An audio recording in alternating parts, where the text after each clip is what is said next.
It is prove it time for the Indianapolis Colts as they approach a critical 2025 season. So, which players must show out the most? What situations might they find themselves in if they don't?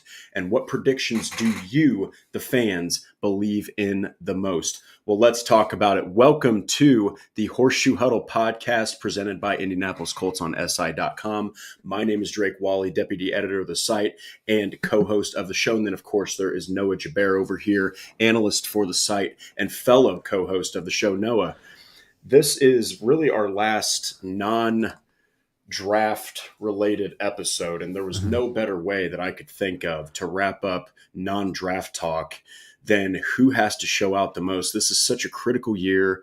We've got, we've got 8 names here, which is possibly too many because we're going to take so much time on some of these guys. But how you doing, man? What do you think about all this that they've got to prove? And what's the confidence level in these 8 guys as a whole?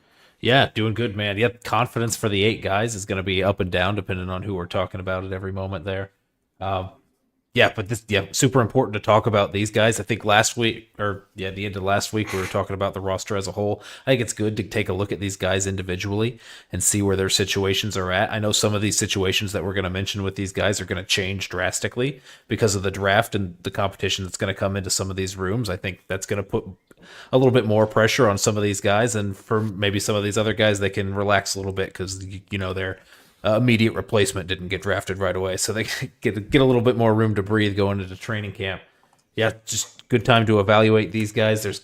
We put 8 names on the list, right, which is going to be a lot to talk about. But even going through that, there's so many more people on the list, just with how up in the air the performances have been throughout the last few seasons with the team. It's make or break season for a lot of people in the organization from the top down, and that includes really probably about 60% of this Colts roster at the point. Yeah, and at the end of the day, because it's such a team sport, because there's 11 guys on the offense and 11 guys on the defense and guys that rotate in and all this stuff, and expectations are so high with some of these guys.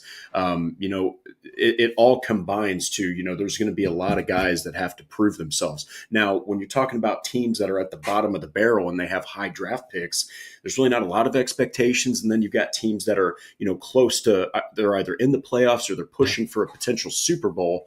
You're not really talking about what they have to prove. But when you got a mediocre, middle-of-the-road team that beat a bunch of, you just have to say it, crappy teams last year, but the good teams they couldn't beat, there's so much to address and so much that has to be proven on the field. So we'll go ahead and dive right into it. But before we do, of course, Truett, thank you so much for the $2 super chat, my friend. Long-time listener, long-time viewer, absolute OG follower of this show. Hello, I say Quiddy. I mean, that's a big name. That's a big name. I think that, based off the fact that he was a first-round draft pick, based off the fact that he hasn't put up all these ridiculous sack numbers, possibly. Sean Cockright, as always, hello, guys. DSG Goodbar, evening, everyone. And Tony Pelletieri, what's up? We are so excited that all of you are here on this very bright. I need to get some freaking blinds in here. I keep telling myself that, and I just don't do it. But this very, very bright, nice, and sunny, cold, albeit day. But yeah, we're going to go ahead and dive right into it. So before we do, this might be one of the most important years that I can remember of any season for the Colts, outside of 2011 when they sucked so bad they could, they almost tanked accidentally for Andrew Luck. What are your thoughts on, just right out of the gate, what happens if this team, before we dive into individuals, doesn't prove themselves? What if they don't prove themselves? What do you think might ensue here? Yeah, so I think we talked about this a little bit. Is what my general expectation going into this season is we're looking at somewhere around 500 again. If the Colts end up not making the playoffs and finish around that same win-loss record as they had last year and the year previous, or maybe even if they dip below that, I think you're going to see a clearing house of the front office, the general manager, assistant general manager, the whole scouting department's probably going to go along with him. And then Shane Steichen would be moving on. And when you've got that kind of upheaval in terms of the front office staff, the executive staff, the coaching staff, really it's all up in the air for every player on the roster. Everyone needs to be at that point. What's been invested in you as a player doesn't matter to the new incoming GM or the new incoming coaching staff. They have no experience with you. They don't know your work habits. They don't know anything. And I guess maybe for some players that could be a positive where they have a fresh slate to impress the new folks. But in most cases, it's just indicates a lack of job security there for most of the people on the roster. So, I mean, you can go out and you can have a great individual performance this year if you're one of these 8 guys that we're going to throw on the list. But in the end, it might not matter if the whole team doesn't succeed. Yeah, and these guys that we're going to name, they're full disclosure, they're prominent players. They're guys that are going to have pretty big roles, or they are expected or were expected to have larger roles than they might have now. So we're just going to dive right into it. So this first player, dear Lord, man, he had nothing but I'm looking at his stats right now. Drafted in 2020. Did nothing but improve every single season until last year when he was playing through injury, had a lot of issues going on, but he just is probably one of the toughest SOBs I've ever seen, honestly, on a football field, given what the injury was. And this is actually mine, and then we're going to alternate between players here. But it's Michael Pittman Jr. So Michael Pittman, interestingly enough, so going back to those stats, he's drafted as a rookie, has Phillip Rivers, 40 catches, 503 yards. Then he has Carson Wentz, and he has 88 catches for 1,082 yards. Then he has Sam Ehlinger, Nick Foles, and Matt Ryan. Wow. Just, I don't know if there's a worse QB trio that you could have played with in 2022 than those three. And no big deal. He just, has 99 catches this time. And, he dipped underneath 10 yards per catch. But, I mean, he was dealing with 3 rag-armed guys. And then you've got last season. Or no, actually, it would have been 2023. He has Richardson. He has Minshew. 109 catches for 1,152 receiving yards. Both of those, including his targets, 156, were all career highs. And then last season, you're like, what is going on with this guy? He can't get anything going that Michael Pittman used to. This is not the same Michael Pittman. 69 catches, 808 receiving yards, only 3 touchdowns. He did have 111 targets, but it actually resulted in his lowest career catch percentage of 62.2. And then, of course, Noah, it was announced. He announced that he was playing with a fractured lower back. And all he said, paraphrasing here, is, I got to do what I got to do for my teammates. Yeah. It's like that dude playing through any fractured anything is wild. But a lower back, when there's so much that has to be put into it with blocking, with skying high, with running routes and breaking down and getting low in your base, that's absolutely crazy. So what are your thoughts on Michael Pittman's 2024? And right out of the gate, why do you think that he's one of these guys that has the most that he has to prove in 2025? Yeah, I think a theme that we're going to see with a lot of these guys that we're talking about is kind of the contract situation that they're in. A lot of these guys are going to be contract guys this is the last year of their contract, so they literally have to make somebody make a decision, positive or negative, depending on their performance. Michael Pittman's a little bit unique in that case, and where he's got a year left on his deal after this season. But what makes him so interesting here when we're talking about him is that if you were to cut him this year, it would have been a net negative for you, right? You would have burned $5 million and not saved anything by moving on from him, which the Colts weren't going to be in a position to do regardless. But next year you save $24 million moving on from him if you decide you want to take that route, which is very, I think, if you're in a situation where the team isn't very successful, whether Chris Ballard's retained or whether he is or whether he isn't, $24 million, reallocating that to some other positions. If Michael Pittman doesn't prove to be that wide receiver one that the Colts are paying him to be, then I think is the right way to go. Michael Pittman is the guy who's paid right around 20 something in terms of average per year on his contract right now. So just by that contract, I don't think he needs to be playing out to like that top 10 wide receiver status, that bona fide number one that you see on some other teams, Jamar Chase, Justin Jefferson, those kind of guys. I don't think you're expecting that of Michael Pittman, but you need a little bit more reliability. And I know that fractured back obviously played a ton into that, because the past few years before that injury, he was playing like he deserved that contract. And that dip in production last year means that he wasn't really playing up to that contract's potential. So you hope that that's what it was, and that's all it was. And the one thing that he doesn't have going for him is the Colts quarterback situation, though. You've mentioned all those Oh, quarterbacks that he played with and what man. he's had to do. I mean, that's a receiver's worst nightmare when you don't have somebody that can get you the ball reliably, especially Pittman in his case when he really excels in that short and intermediate, and Anthony Richardson is really shaky in those areas. So you're going to have trouble getting him the ball as consistently as you have in years past with Gardner Minshew, other quarterbacks. So yeah, I mean, it's going to be a tough task for him, just his play style to get back to those numbers that would kind of legitimize his contract and make him a guy that you would consider extending, just because of the quarterback situation. Maybe Daniel Jones is a guy that comes in and gets the ball to him a little bit more consistently. Maybe that'd be good for the Colts to have Michael Pittman a little bit more involved in a way that you couldn't get with Anthony Richardson. Yeah, and it's interesting because there's a couple things that really stand out about Pittman's situation. Obviously, it's number one is the quarterback. Mhm. I mean, Richardson can. I still go back to that absolutely disgusting throw that he had against the Texans. Okay, yeah, he's off his back foot. He chucks it to Pierce. That's great. All right, but like he was also 9 for 19 in Yeah. that game. People forget about that. People talk about the throw. I'm like, guys, he was under 50 freaking percent with single digit completions. So that's who Pittman's dealing with. And it's not, the crap on Anthony Richardson's accuracy show here, but he is, like you said, so unbelievably inconsistent when it's like 15, 20 yards or less, Yeah. which is crazy. He either throws too hard or it's just a shaky throw or it's totally off. And so he has to improve to help Michael Pittman. Pittman also has got to play a little bit healthier. Okay. Like I understand toughness. I got it. Great. But he arguably, I mean, I just can't imagine him making his situation better by playing through that Yeah. injury. So I think that I don't think it's even, there's no question he's going to be healthier. I mean, that's a hell of an injury to play through.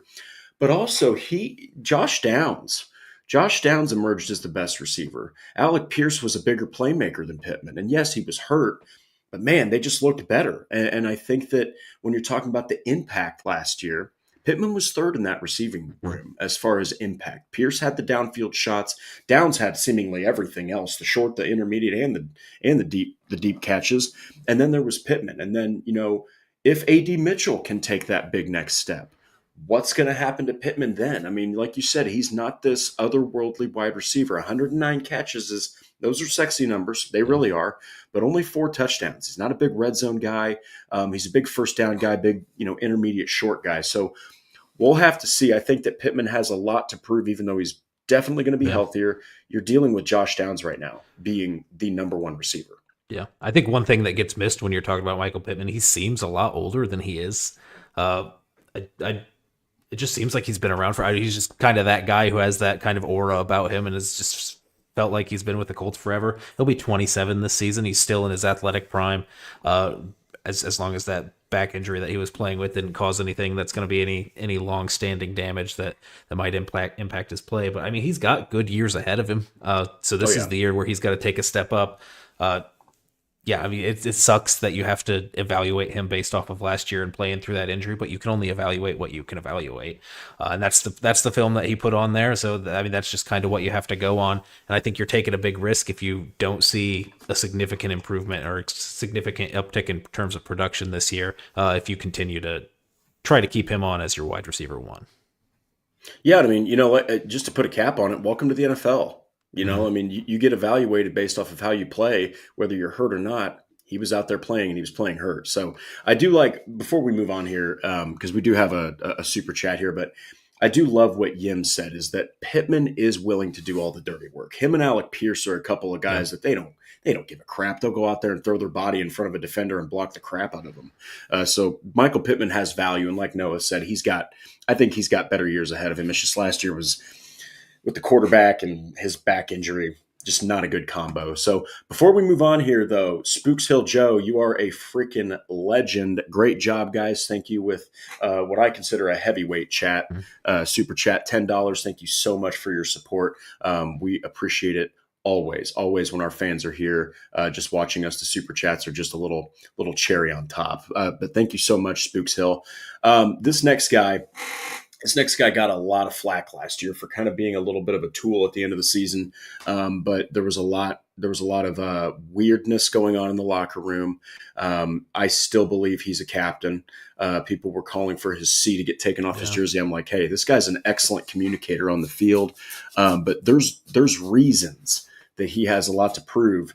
And that's Zaire Franklin. Now, Noah, this one is yours. I've got his stats pulled up here, but before I even dive into them, because, based off of PFF, all of these look really good. Yeah. And there's one that is, oh boy, it is so unbelievably bad that it's almost the league's worst. What are your thoughts on Zaire Franklin's 2024, and why do you think he falls into this category? Yeah, so, this one's a little bit different in the situation where I don't necessarily think he had a down year last year. Sure. Pro Bowl, which people will laugh at, that means nothing at this point, but I think it was genuinely a Pro Bowl performance from him last year. Obviously, I think I know what stat you're referring to. That's going to be a little bit out of the ordinary when you're looking through and everything's like lining up really well, and then he leads the league, and that would be his missed tackles there.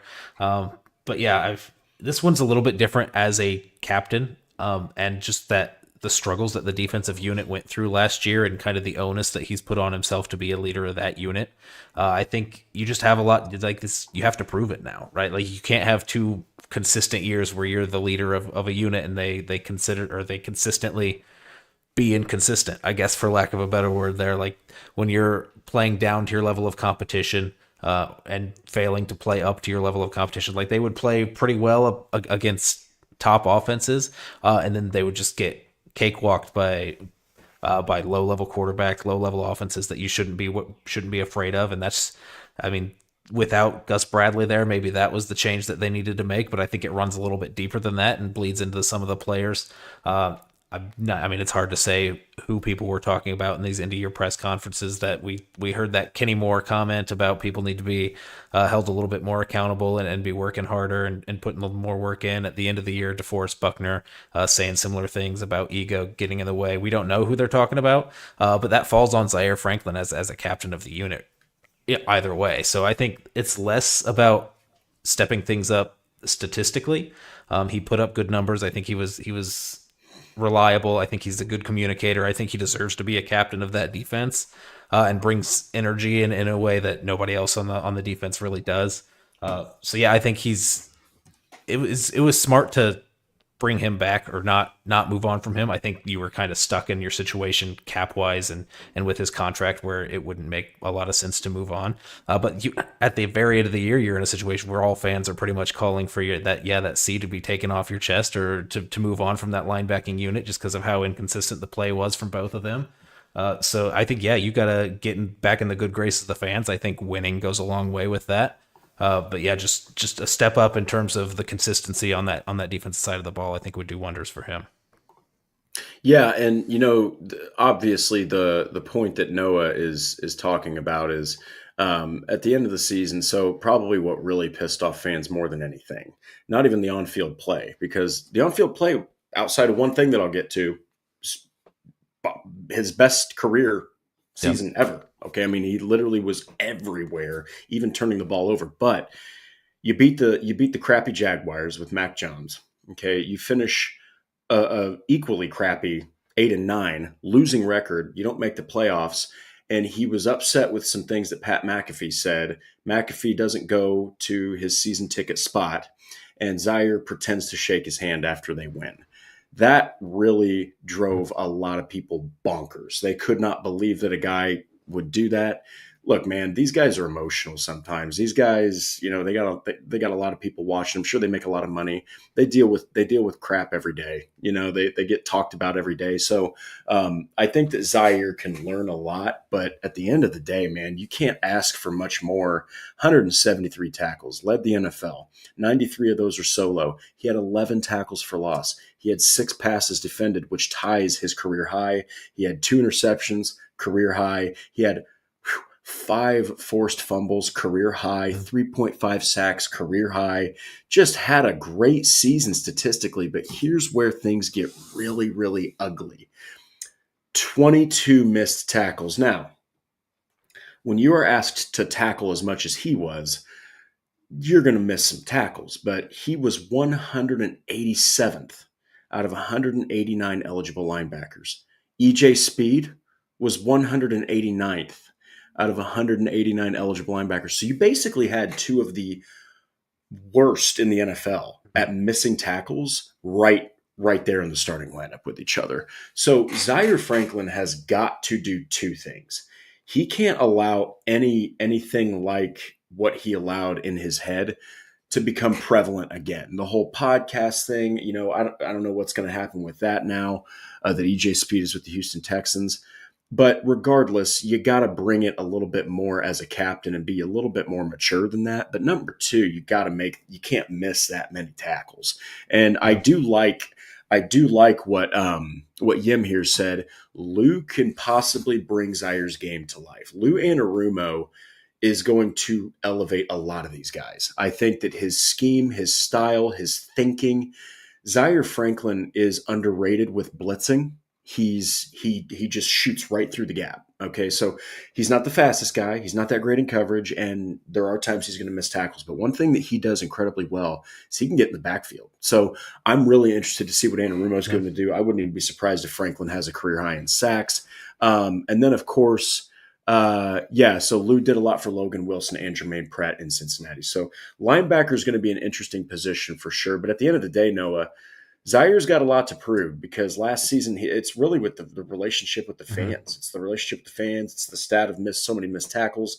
Do you think he rises up?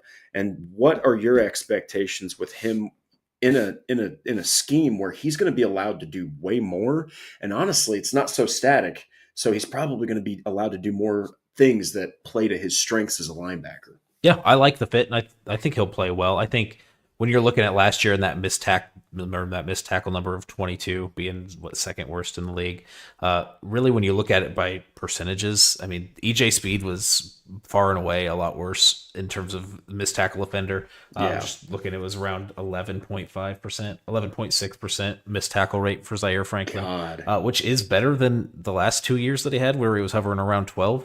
EJ Speed was more around that 16% missed tackle rate, with that 26 missed tackles is tops in the league, and that 16% is pretty up there in terms of tops of the league also. Zaire Franklin's a little bit more towards the middle when you consider that missed tackle percentage.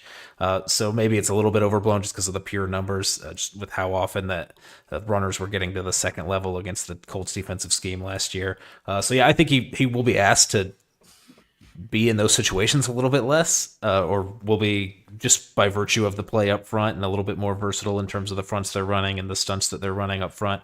I think he'll be exposed a little bit less in the run game, not be forced to fill in as many gaps and make those decisions and be put in a position where he can miss a tackle. So I think those numbers will float back down to earth in terms of number of missed tackles.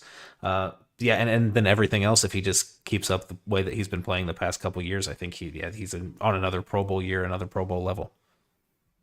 Yeah, and look, when it's all said and done, outside of those missed tackles and outside of the dramatics, Zaire, I'm sure any NFL team would like to have a Zaire Franklin. Yeah. Okay, any NFL team out there would gladly take number 44, and they probably wouldn't even think twice about it, regardless of their linebacking situation. So, Colts fans, I know that he pissed quite a bit of you off, but be thankful that he's wearing a horseshoe on his helmet, because I'm telling you, he would not be fun to play against for the most part. So this next guy, this is a really, really good. This is a good one. I'm really happy that I thought of this one, and I know that the next one after it, Noah thought of, and I didn't even think about it. These next two are fantastic given the situations, and they're honestly opposite. So the Colts lose multiple offensive linemen to the same team, ironically enough. You lose Will Fries, you lose Ryan Kelly, one of which was a young buck that was starting to turn into a mauler, and the other one was a 9-year center that had played with every freaking quarterback imaginable, and he was a 4-time Pro Bowler in Ryan Kelly. But this is dealing with the field general of the offensive line, and that's Tanner Bortolini. Now, last season, I'm looking at his PFF grades, 65.1 overall, solid. 64.6 pass blocking, solid. 65.4 run blocking, solid. He played a total of 351 offensive snaps, 211 pass blocking snaps. He allowed 0 sacks, which I know that's not a multitude of Mhm. snaps played. That's impressive, though, given that you're a rookie and you're more of the athletic type that moves quick feet, not really known for being this powerhouse up, heavy bodied, upper body type guy. But I mean, he still did not play an immense amount of football. And you're trying to fill in the shoes of a guy who I truly believe one day will be in the Colts Ring of Honor. I think it'd be crazy if he isn't. Um, what are your thoughts on Tanner Bortolini? I know that when they drafted him, the writing was on the wall. Yeah. Even though he was a fourth rounder, everyone kind of thought, this is probably the guy that's going to replace Ryan Kelly. Here we are. It's time to put up or shut up for Tanner Bortolini. What are your thoughts on the now second-year center from Wisconsin? Yeah, I think this one is similar to a name in Matt Gonsalves that I considered putting on here, but I think they kind of fall into Sure. similar situations. Where I think Tanner Bortolini is a little bit more unique is that they've got a guy right behind him in Danny Pinter that they've had experience with in the past and would not hesitate to put him in at any misstep. So I think the pressure is a little bit more on Bortolini to prove himself. Plus, although they have the expectation of who you're replacing there, Gonsalves, it's a little bit more up in the air of who you're replacing. You're replacing Will Fries, who, yeah, he played well, but at the end of the day, he wasn't with the franchise for 9 years and played at a Pro Bowl level. He played really well for 6 games and got hurt, which it sucks to see him move on. But if you're moving Gonsalves into right guard, then you're not really getting those comparisons as a direct replacement. I think even if you bump him out to right tackle if you need to with Braden Smith, then it's even more up in the air of who he's replacing. So really, it sucks for Bortolini in this situation where there's a direct comparison. Yeah, we had 9 years of Ryan Kelly. Now you're the guy, and you have to kind of live up to those standards.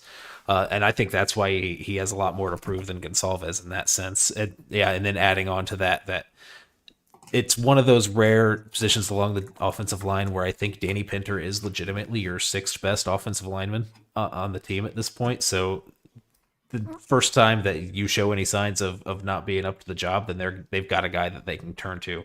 Whereas if you're Matt Gonsalves, I don't know who you're turning to at right guard if you don't see him working out there. Maybe I think you're a little bit more hesitant to move on with Dalton Tucker than you are, or Antonio Maffi or whoever's on the roster that you want to throw in there at right guard. I think Gonsalves is going to have a little bit bigger of a leash, and I think Bortolini's really got the pressure on him in that sense. Yeah, and the difference is, I mean, obviously every NFL player is athletic, Yeah. to a degree by NFL standards. But I mean, dear Lord, Tanner Bortolini, boy, when he was at the combine, he ran these are unofficial, but he ran a 1.69 10-yard split. Mhm. He ran a 2.82 second 20-yard split, and he ran a 4.94 40-yard dash. He had a 32.5 vertical jump. I mean, the three cone, the shuttle, they're all green. They're all in the green, Mhm. baby. I mean, this dude had a 9.97. Of course, I'm reading the unofficial because it was the first one that came up. And of course, his weight isn't the best. Like I said, his height, just the physicals aren't really the greatest thing. But this guy is quick with his feet. He's quick with his hands. He's quick with everything. And he's going to be able to, if he gets a block handled and there's a pull or there's something where he can get into the open space and lead block for a running back like Jonathan Taylor or a runner like Anthony Richardson, he's an absolute monster. I mean, he's going to be able to keep up with anybody. So this is a different player than Ryan Kelly. Yeah. All right. This isn't the same mauler. He's not the style where he's just going to strength you to death. He's the kind of guy that's going to be quicker than you. He's going to be faster than you. He's going to come off the line of scrimmage hot. What are your expectations for Tanner Bortolini? Because by all regards, he played really damn good Yeah. for his situation. I thought he looked, dare I say, fantastic at times. Now, other times you were like, this guy's a rookie, right? But dealing with nose tackles and some of these defensive tackles they had to deal with, he held up his own. What do you think about him? Do you think that he's going to be able to take that next step and really solidify himself as the Ryan Kelly successor and maybe even just remove that title altogether as Tanner Bortolini, the starting center of the Indianapolis Colts? Yeah, I think it's interesting. I think Ryan Kelly is the center that Chris Ballard and Shane Steichen inherited, and they kept because he played well and he was a good captain on that offensive line. Tanner Bortolini is the center that Chris Ballard and Shane Steichen chose together. So he's a little bit more in that, less of that mold of that mauler that Ryan Kelly was, and more of like the zone scheme guy who's a little bit more agile and can get to the second level. So he's built a little bit more differently than Ryan Kelly was. So I think maybe it fits his role a little bit more, or fits his body type a little bit more, playing in the scheme than it did for Ryan Kelly. I don't think my expectations are too high for him. I would say if he plays like an average starting center in the NFL, then you get a win there. If you're lining him up next to Quentin Nelson on his left, if you're getting above average play from Bernard Ryman, you're getting elite play from Quentin Nelson. You don't need anything more than NFL starting average starting center from Tanner Bortolini, and I think it's an okay thing to expect from him, just based off of the limited playing time that we saw in his rookie season. So I don't think expectations should be too high. He just can't be in a situation where he needs to be yanked out of the lineup and moving on to Danny Pinter, because he's kind of in a precarious spot where if they do pull him and move on with Danny Pinter, I think Danny Pinter can also excel in that role and give you kind of that average starting center performance, and that would make it hard for him to get back in the lineup at that point. Yeah, and Tanner Bortolini, the thing he does have going for him is he's got far more upside than Danny Pinter. That's the good news, is that you've got a guy that if he can hit a stride and he can really build off of what was I think a better than expected situation last year, where he was just thrust into a role of a Colts legend. Let's be honest. That's impressive. So my expectations are, I think he might play the same.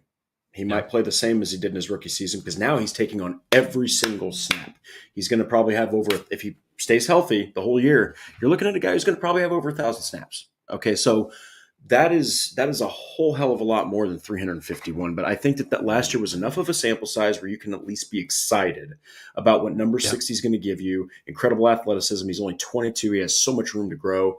He can pop in blocks. But the one concern is, him getting overpowered by some of these nose tackles. I mean, there were times where he was getting pushed back on a sled. So we'll have to see if he's been able to improve that.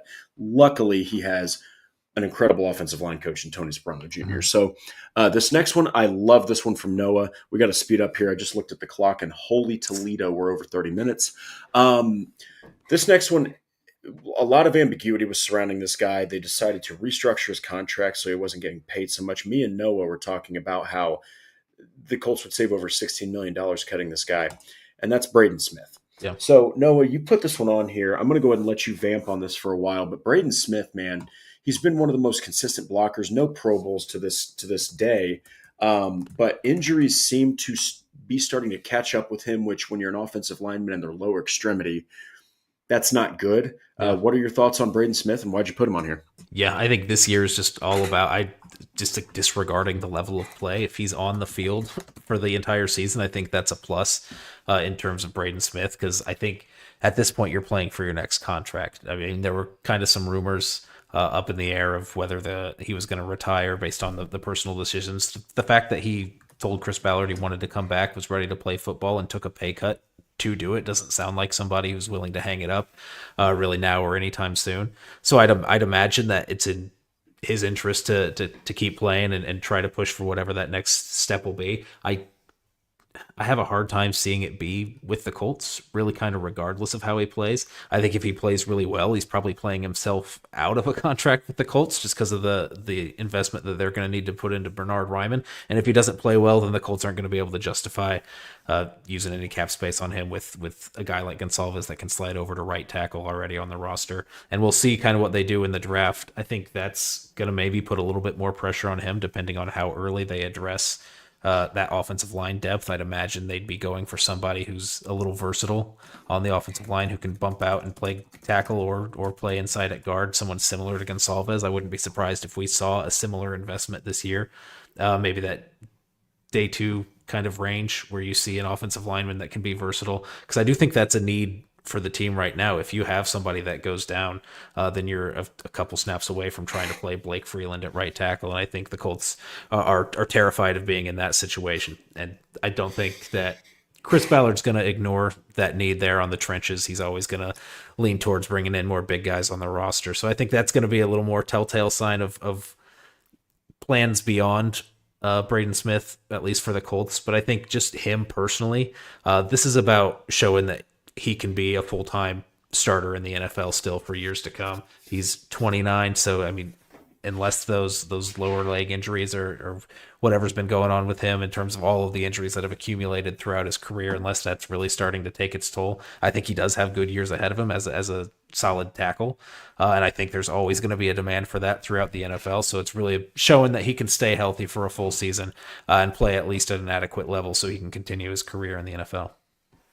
Yeah, the thing that's really damning about Braden Smith is throughout his career he's missed 23 games.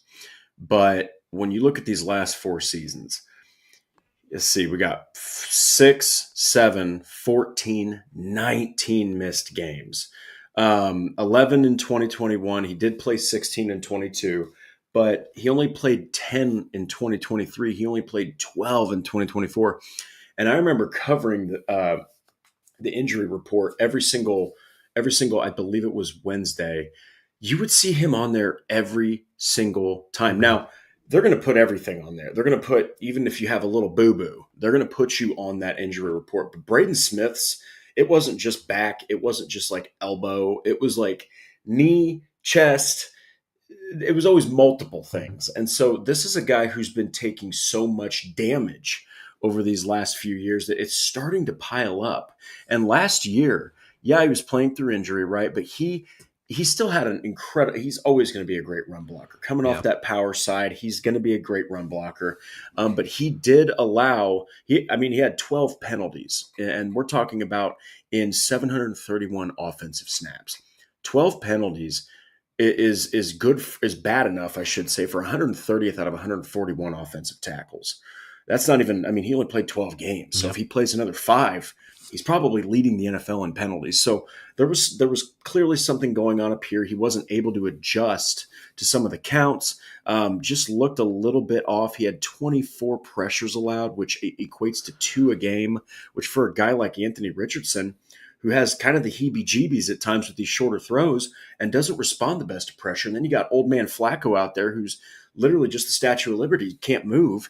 You allow 2 pressures a game, especially from guys like Danielle Hunter and Will Anderson from the Texans. And then you got Josh Allen Hines from the Jaguars. There's Harold Landry at the time from the Titans and Jeffrey Simmons. If they moved him to the outside, that's just not acceptable. So I think Braden Smith has got a massive amount of pressure on his shoulders. But like I've seen it a couple times in the chat, he's not going to be a Colt. I really believe that once this season's over, he's going to hit free agency. I think that they're either drafting a tackle to replace him down the road, maybe sit behind him this year, maybe a guy like Armand Membu, maybe they pick him at 14th overall, who knows, or they're going to have somebody that they're going to draft and put them in at right guard, right? And then they're going to have Matt Gonsalves take over that role if they feel like he shouldn't start. So what do you think is going to happen? Do you think Braden Smith is going to play himself into a decent contract with another team? Or are we talking about a guy that, he's been with the team since 2018, since he was 22. Do you think that maybe his best years are behind him? Because, 19 games missed in 4 years is an astronomical amount, especially when you consider 12 of those in the past 2 years. Yeah, I kind of see it falling into the latter part of what you said there. I kind of expect him to play kind of average, but be unavailable for a good portion of the year. And I think that'll just ultimately lead to the contract expiring and the Colts moving on. And we'll see where he goes from there. It's really hard to say there. I think that's probably the most likely scenario, especially if we see any sort of investment on the offensive line coming in the draft, and the Colts are really primed for that to be the way they go. So, I think in terms of what I expect from Braden Smith, probably 12 games played, and then that might be generous. I'm not sure. And then we'll struggle with the pass blocking as we have in past years with him, and he'll be a good run blocker, like you said. I think you can kind of count on that from him. And then if you clean up penalties, then I think that's good enough for another team out there to warrant offering him a contract in free agency come the upcoming season. I don't think it will be with Indianapolis. Yeah, we'll have to see. I think Braden Smith is on his way out, though, once this year ends. This next guy might have the most to prove. Actually, no. We'll get to the guy who has the most to prove, but close second. Yep. I'm just going to cut right to it. Juju Brents, man. Dear Lord, he has played 11 games out of a possible 34. 9 games, 8 starts in 2023. Looked pretty good. He looked like the guy they drafted him to be. Yeah. And he can't even get on the field. And when he does get on the field, he's immediately back off the field. So this is a guy that right now, if we're looking, I mean, there's different positions of cornerback, right? But you're looking at Charvarius Ward, then you're looking at Jalen Jones. Yeah. Those are the outside guys. Then Kenny Moore is solidified as the slot. Sam Womack is actually probably ahead of Juju Brents on the depth chart right now. So you're talking about literally your cornerback 5. And this guy, if he can't stay healthy or somehow can't get back to what made him special in a limited sample size in 2023, you're talking about a guy that might be completely falling into oblivion as far as relevance. So what do you think of Juju Brents? Kansas State product does not look like he's having a very good start to his NFL career, man. Yeah, no, it's definitely been rough to start. I think it's just kind of the hopes that the Colts seem to have from him coming in, like immediately, like he was kind of penciled in to be the starter on the outside already, and now we're in year 3, and he's like you mentioned, cornerback 5, losing out to former 7th round pick in his same draft class, and a waiver wire pickup that they picked up in the middle of last season. So I mean, Exactly. yeah, he's struggling just because he hasn't been able to be on the field. I don't think his performance has been that rough. It's been nothing to write home about, but it hasn't been like rough enough to warrant cornerback 5 if he was otherwise healthy.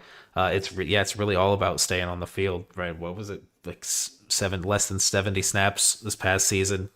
Missed about half the year, his rookie year, and you really quickly falling into a situation on these rookie contracts where you're here in year 3. There's no financial gain in moving on from them, but if he shows that he can't stay healthy for another year, then you can save $2 million by moving on from him if you don't expect him to be on the roster after this season. So.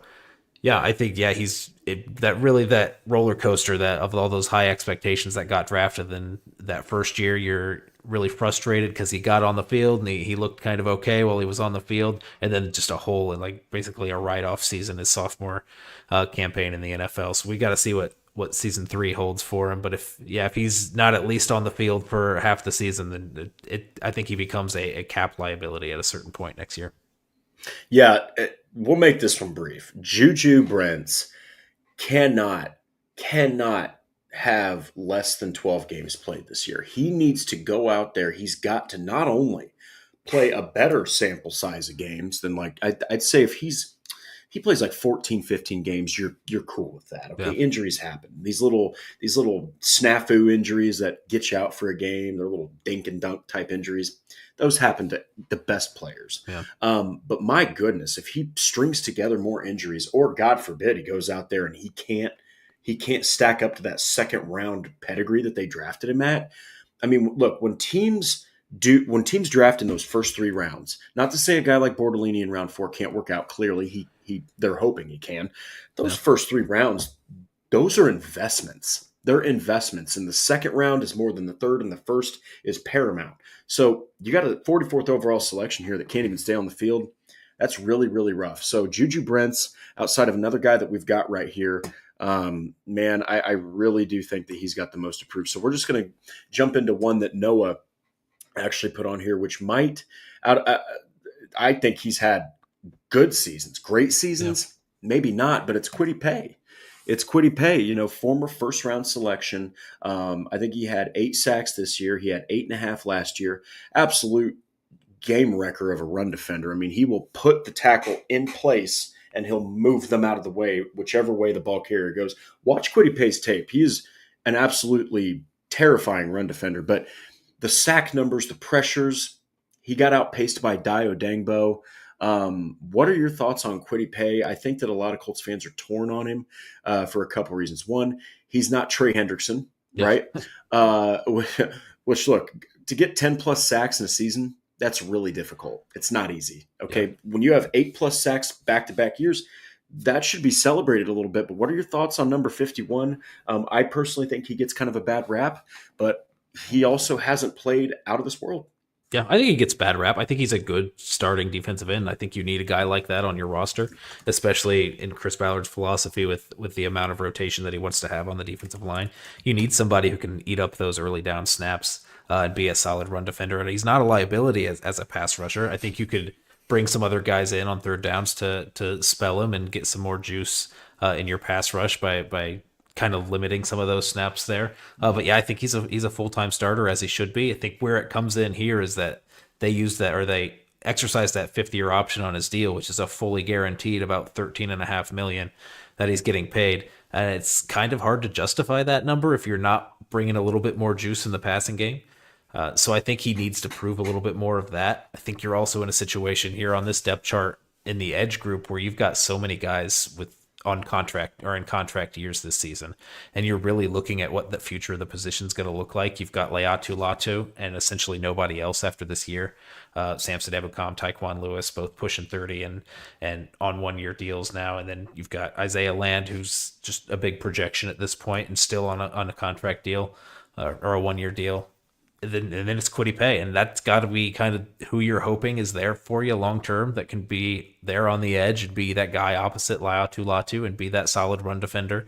I think the exact role that Kwity Paye's shown that he can fulfill at this point in his NFL career is going to be valuable to any team in the NFL for a long time.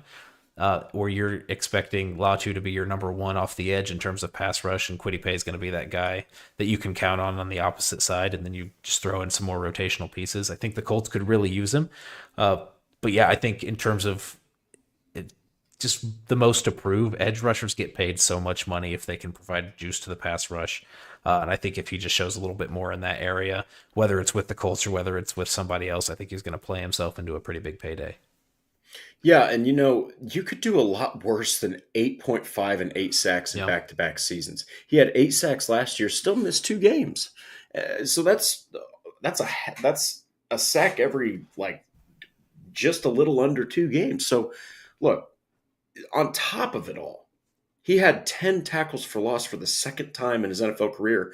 Back in 2022, he only played 12 games. He had 10 tackles for loss, 6 sacks. So it's there. The talent is there. It hasn't taken that big first round leap that I Yep. think a lot of fans expect. Like you said, I love that you mentioned people get paid in the NFL as a defensive end when they get to the freaking quarterback, man. That's just what it is. Now, again, a lot of teams now, I know it's a passing league, but last year you saw it. You saw it with Saquon Barkley. You saw it with Derrick Henry. You also saw it with Jonathan Taylor. There are teams that want to run the crap out of that football. Okay. And if you don't have reliability on the edge, especially, that's sometimes where now you're putting your linebacker in a situation with the running back.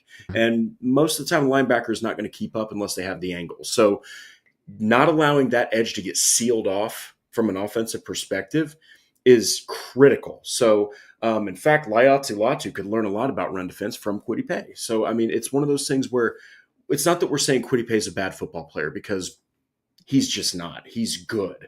Is he great? That's what he's got to prove. He's got to prove that 5th-year option that they're exercising is not a fluke and that they made the right decision on number 51. So this next one had an absolutely breakout season, but I put him on this list because we need to make sure it's not a fluke, because this is a guy that was traded up. The Colts traded up to get him. He's an athletic freak. He's a bowling ball of a defender, and that's Nick Cross. Now, Nick Cross looked fantastic last season. He just did. Like, I mean, when you look at his numbers, they're kind of misleading. 146 tackles. People are like, that's awesome. That's because the Colts, guys like E.J. Speed and Zaire Franklin, were whiffing tackles, okay? Because then you're relying on your safety to make so many plays. But he had all 17 games started, 3 interceptions, career high, 5 passes defended, career high. He forced a fumble, only one of his career. Obviously, the 146 tackles, 87 solo. He did also have a pretty good 6 tackles for loss. He's a good run defender, dare I say, great run defender. He was 19th out of 171 safeties in run defense. His coverage can improve, but he's a strong safety, not a free safety. What are your thoughts on Nick Cross? Do you think that was a fluke? Because now he's got Cam Bynum on the other side. He doesn't have an injured Julian Blackmon. And now he's got a guy he specializes in using safeties to the highest of their ability. Yeah. Yeah, the big difference maker here is I think that the mental ability to be able to adjust to the new scheme that he's going to be asked to be played. Big one. Saying it's a fluke, I think, is strong, because I think if you gave him another year in a Gus Bradley defense, I think he'd produce pretty similarly. I don't think you'd see a random drop off, but you're asking a lot of your safeties to be able to communicate well on the back end, and Lou Anarumo specifically struggling to play young safeties back there. Going into training camp, you wanted Nick Cross to be this guy who could be your free safety, your strong safety, jump into the slot. Just flat out didn't work. He was being challenged at every position to start. It was really when he focused down and locked onto one spot that he was able to pull away with that starting job and really have the productive season that he had. So maybe that indicates a little bit of a capacity there in terms of what you can throw at him playbook wise and all these different roles that you're going to ask him to play. I think Lou Anarumo's really got to tailor to this whole secondary. I mean, the additions of Cam Bynum and Charvarius Ward were huge, but I think that's an indication that they needed some other guys back there that could handle that communication workload and the mental workload that it would take. You just have to hope that Nick Cross can, with the experience that he's had in the last 3 years, kind of use that, bolster himself, really get into that playbook and really play solidly and reliably in that role. Yeah, and I do love what DSG said here. I feel like Cross will play just as well or better. Ward and Bynum will allow him to play looser and more confident. That's a possibility, but it's really about, because I love that Noah brought this up. They were taking this dude, putting him at free, putting him at strong, putting him at free, putting him at strong. He finally gets locked on in one scheme. Now he's got a far more complex scheme, which, by the way, Lou Anarumo, as great as he has been, one thing stands out about him. He has not translated his scheme very well to young players. Yeah. Okay, so this is huge. This is huge. And if Cross doesn't adjust to it, I mean, the guy is, let's see, he's only 23 years old and he's already going into his fourth season. That's crazy. I think when he was drafted, he wasn't even old enough to have a beer. So, this is still a kid that we're talking about here, which makes me feel very old. But regardless, this is such a big season for Nick Cross, because he does have to show that wasn't a fluke. And unfortunately for him, but also fortunately because he makes a lot of money doing this, he's got to continue to adapt. And he has to adapt to a scheme that is all about adapting. So it's going to be really interesting. I personally think that the ceiling is there. I think that the potential is there. What are your thoughts on him in 25? Yeah, this is I think there's a little bit more on the line for a guy like Nick Cross than there was in Juju Brents, where Juju Brents has that kind of that safety net of, oh, well, he's under contract next year. It's really only about $2.5 million to keep him and see if he's got another chance, or see if he can break out and stay healthy or whatever. Nick Cross doesn't have that. So it's legitimately a contract year for Nick Cross, which is crazy to say about somebody who's 23, that's going into the end of their rookie contract. But yeah, I mean, it's just flat out the contract's over. So he's either playing his way into an extension or playing his way into a deal for another team. He doesn't really have anything that he can fall back on, so that performance really has to improve. I think what DSG said about having Bynum back there specifically, I think to take a lot of that workload off of him in terms of being kind of that quarterback back there that's making all those calls on the defensive side of the ball. I think that'll having him so close by and being able to make all those calls with him, I think it's going to be super helpful for him. And if you just allow him to play in that strong safety role up in the box and don't ask him to shift around too much. I know Cam Bynum's a versatile guy that can play free and strong, and does pretty well up in the box. I'm sure they're going to want to have him up in the box at some points, which means Nick Cross is going to have to be asked to play kind of that deep safety in some certain looks. As long as he can handle that workload, then I think then he'll do pretty well. Yeah. And I before we move on to the last one here, I'm going to quickly address this.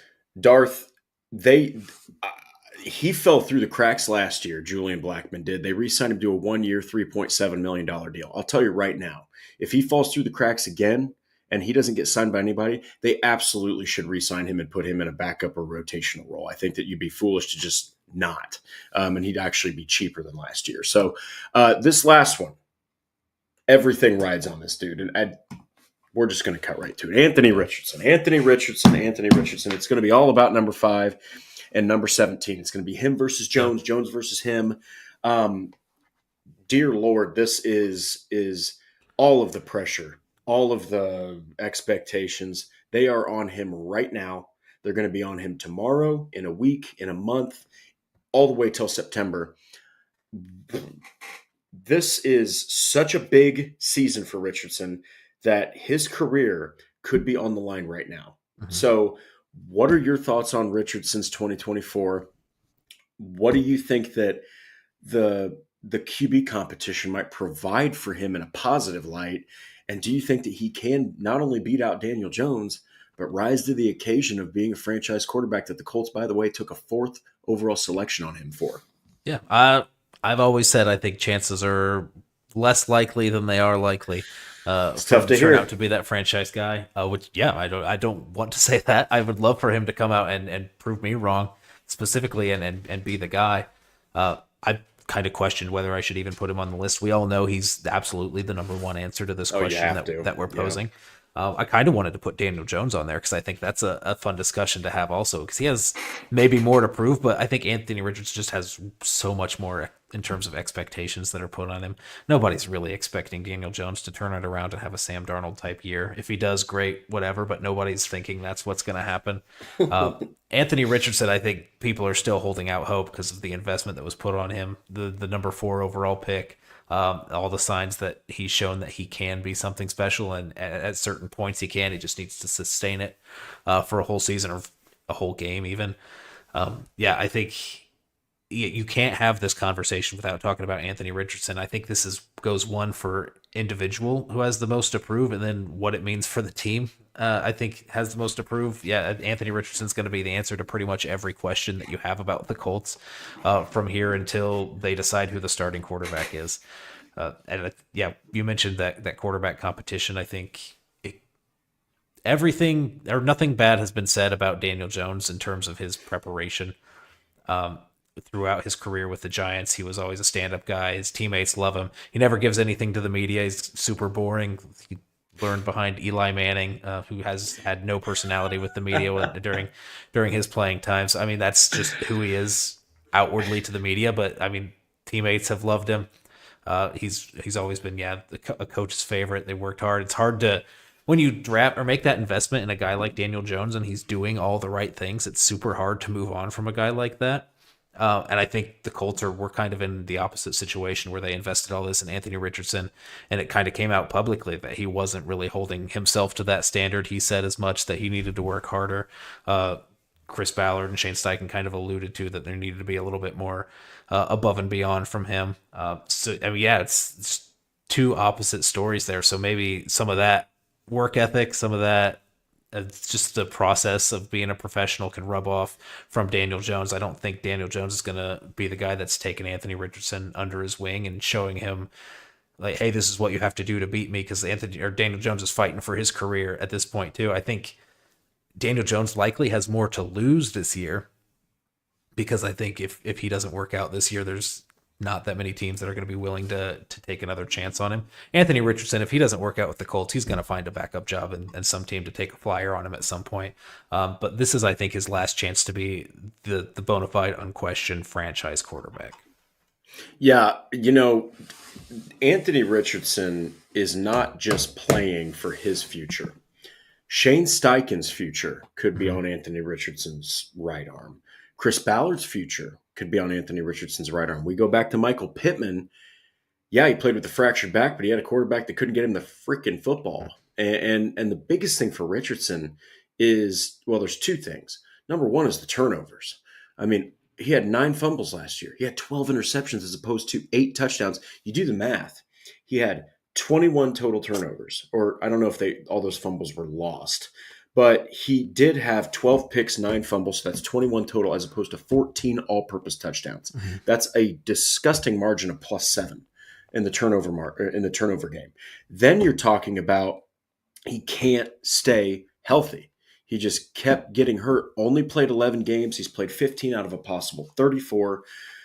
It's been kind of a mess. And going back to Juju Brents, he's only played 4 more games than Juju Brents at the most important position where he was a 4th overall selection.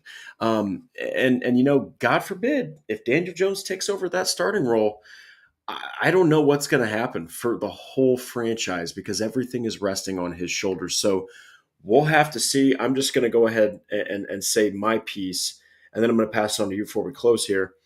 I don't expect Anthony Richardson to not elevate his play because to get better than 47.7% pass completion, that's not that hard in the NFL. Okay, that is atrocious. That's missing the broadside of a freaking barn when it's right in front of you. Okay, I expect him to improve. Do I expect him to become this guy that is just tearing apart defenses? I really don't. I just don't see it. I think the passing is bad. I think he's a hell of a runner. You don't win in the NFL by just running the football as a quarterback all the time. Okay, you have to throw that football. People have compared him to Josh Allen. That's so ridiculous. Josh Allen made an incredible leap, and he wasn't throwing 47.7% of his passes. He wasn't throwing 12 picks as opposed to 8 touchdowns. He wasn't fumbling, almost once a game. I mean, Richardson averaged over a pick a game. So we'll have to see what happens. Can he become Josh Allen? Sure. Anybody can in the NFL with the right tutelage, but it all requires the mental, the physical, and the training to link up with guys like Chris Hess that he's working with. So we'll have to see. Do I have faith? Of course, it's just a little lower than I think some fans do. But before we go, what are your thoughts on Anthony Richardson's 2025? Just in short. Yeah, I think so. You're going to probably see them lean a little bit more on the quarterback running game, like they did post benching when Anthony Richardson came back. I think that made him a lot more comfortable because really, once you start missing throws for Anthony Richardson, it just kind of seemed to stack up and pile, and he would just kind of keep taking those deep shots to try to get it all back. That completion percentage would continue to drop lower and lower. That confidence would drop lower and lower, and you'd see just it kind of piling up. And early on in the season, they tended to stay away from the quarterback run game, like almost like they were scared to use it. Like they were trying to put a safety cushion around him to make sure he stayed healthy and he played like a pocket quarterback, but he's not going to be that. And I think you're going to see the Colts kind of lean into that. I don't think they're so scared of getting him hurt at this point. They just need to have him play quarterback at a level where they can win games.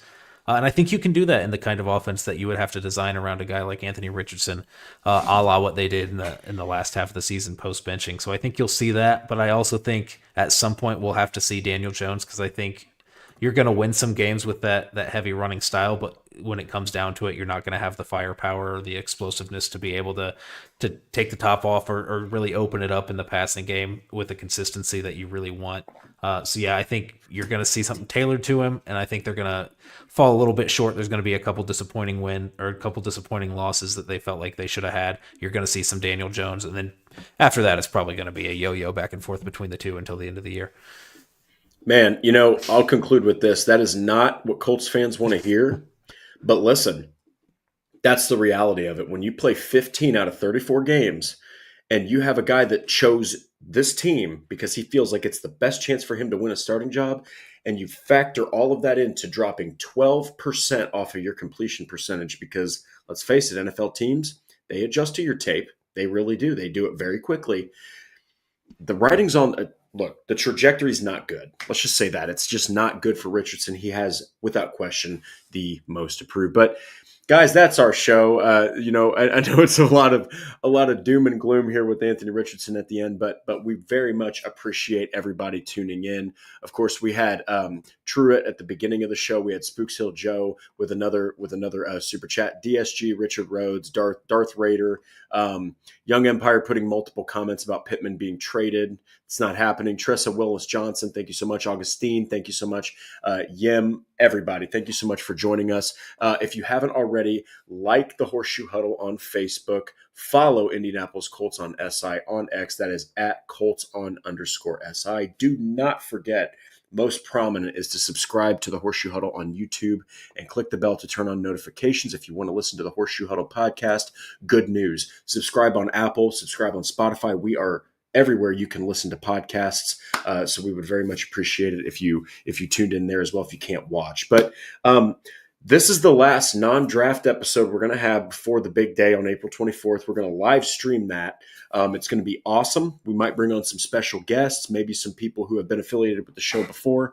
But next week, Thursday, we're going to start our most needed offensive positions in the draft. We're going to rank the most needed defensive positions in the draft. And we might throw one more mock draft in there because when me and Noah did our first one, we kind of screwed up a little bit. And we also didn't know who they were going to pick in free agency. So it's going to change everything. But until then, everyone, enjoy your Monday, enjoy your week, and we will be seeing you all again, as always, on Thursday night.